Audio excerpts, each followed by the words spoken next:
Welcome back to my channel, Monatology. Ang topic for today po ay tungkol sa diborsyo. Bakit kailangan ng Pilipinas ng divorce? So, kung ako po ang tatanungin nyo, ay gusto ko po ang diborsyo para po sa karapatan ng mga kababaihan. Although alam ko po na maraming mga Pilipino ang ayaw ng diborsyo dahil unang-una ay sa ating relihiyon na Katoliko. Ang Vatican at ang Pilipinas lang po ang umaayaw sa issue ng diborsyo dahil sinusunod nila yung sa Biblia na sinasabi na walang pwedeng makapaghiwalay sa mag-asawa, sa isang kasal na mag-asawa maliban ang Diyos, at hindi daw pwedeng paghiwalayin ng tao.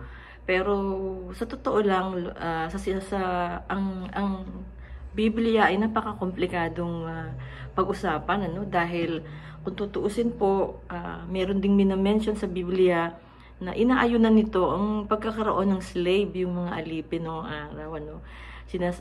Meron ditong mga aral na sundin mo ang iyong master o ikaw ay isang slave. So ang slavery ay hindi po talaga uubra na sa panahon ngayon, Hindi na po uso ngayon yung mga may alipin, ang mga mayayaman, So makikita po natin yung pagbabago ng panahon, na hindi na umaayon doon sa ibang nakasaad sa Biblia, gaya po ng slavery, at ganun din po yung misogynist, na yung pagkagalit sa mga kababaihan, dahil mismong si Kristo, hindi po ba pinagtanggol niya yung si Mary Magdalene noong ito po ay gustong batuhin at patayin ng mga tao, na dahil siya ay isang prostitute, sinasabing siya isang prostitute.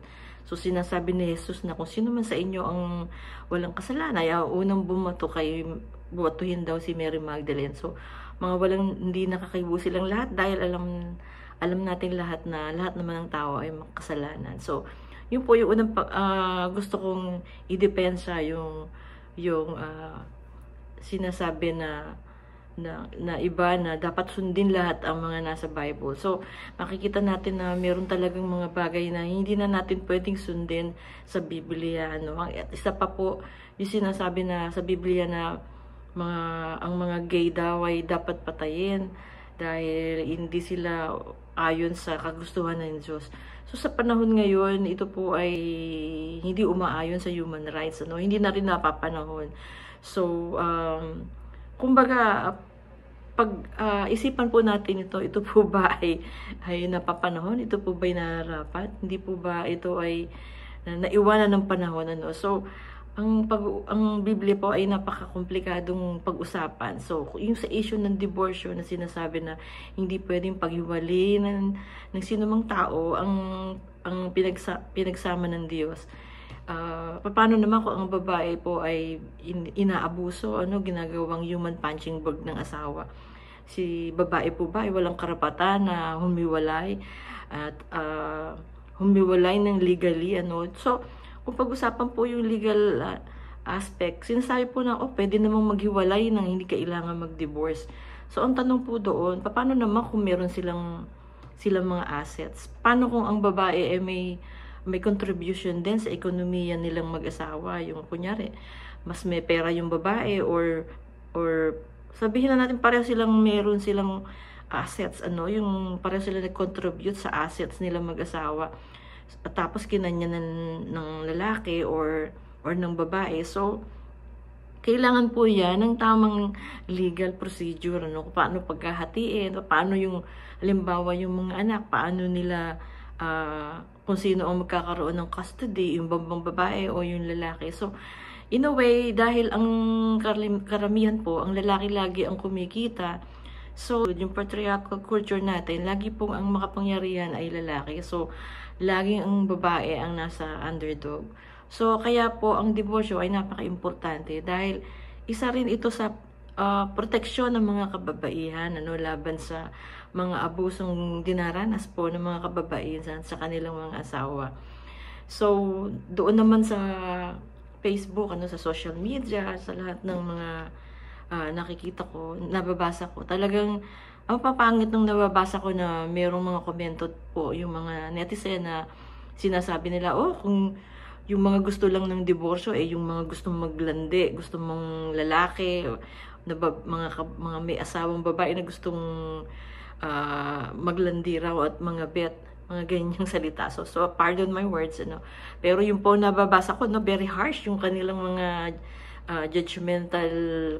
very judgmental comments. So, parang out of the line na po yung mga komento. So, wag naman pong ganun kasi hindi po maganda po yung ganung mga komento na hindi makaka-contribute yan po sa pagpapaliwanag ninyo. Hindi unang-una buksan niyo yung isip ninyo doon sa discussion. Ganun po yung nakikipagdebate or nakikipagpaliwanagan. Hindi po pwedeng mambastos kayo ng mga kadebate nyo dahil opposed doon sa mga posisyon ninyo na tinatayuan.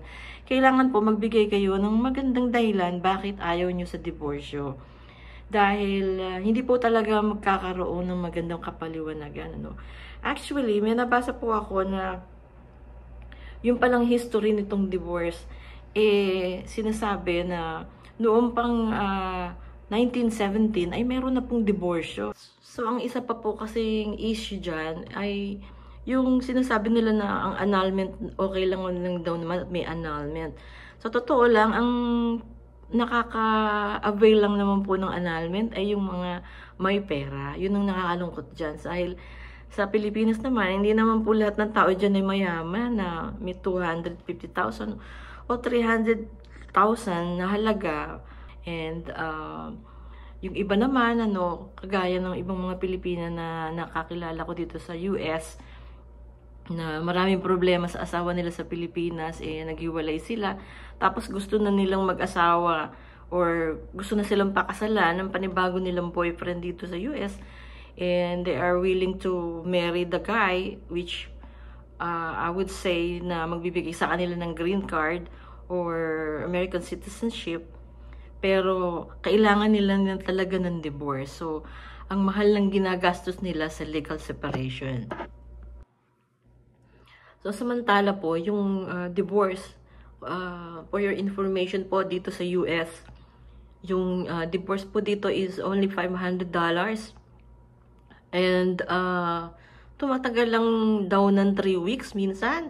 Yung pinaka-earliest result is 3 weeks.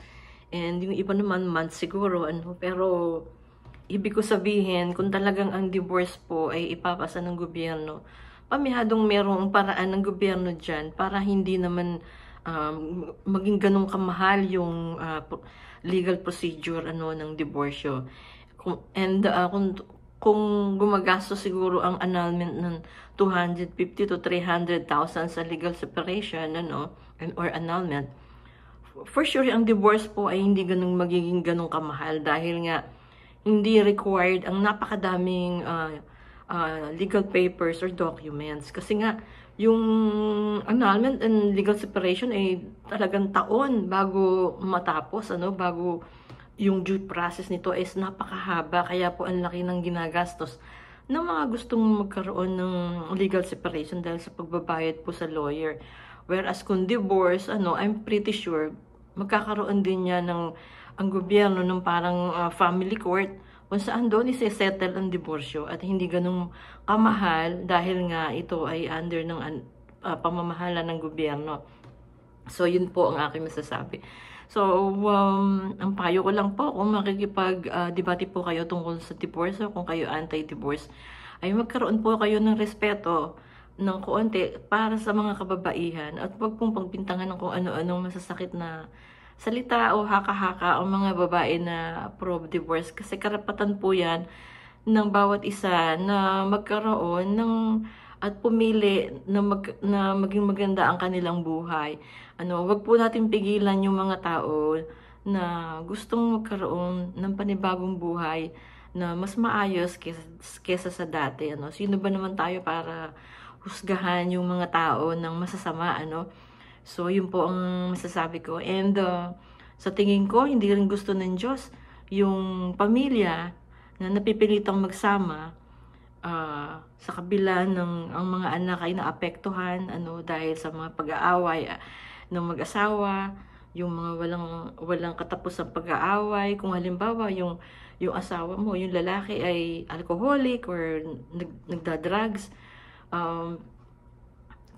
walang lakas ng loob no, ang babae kapag ganyan, kasi nga wala kang legal ways na paraan na para hiwalayan ang asawa mo dahil mahal nga ang legal separation.